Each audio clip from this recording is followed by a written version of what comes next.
আপনাদের দেখাবো কীভাবে ফেসবুক থেকে ভিডিও ডাউনলোড করা যায়। আমরা সরাসরি ফেসবুকে যাব। ফেসবুকে যাওয়ার পরে ভিডিও সিলেক্ট করে নেব।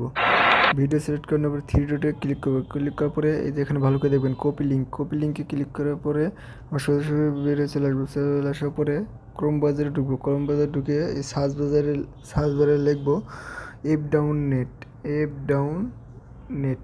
এই দেখুন চলে আসছে। এখানে গো করব। পরে এই যে ইন্টার ফেসবুক ভিডিও লিঙ্ক এখানে একটু চেপে ধরে রাখবো। চেপে ধরে পেস্ট করে দেবো।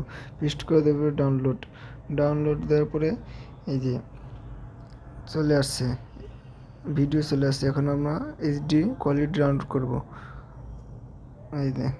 এই যে ডাউনলোড হয়ে যেতেছে। এখন আমি আপনাদের দেখাবো ডাউনলোড হইতেছে কিনা। এই যে আমরা এই যে ভিডিও, এই যে দেখুন এই যে গ্যালারিতে ভিডিও চলে আসছে। আপনি এইভাবে ডাউনলোড করে নেবেন।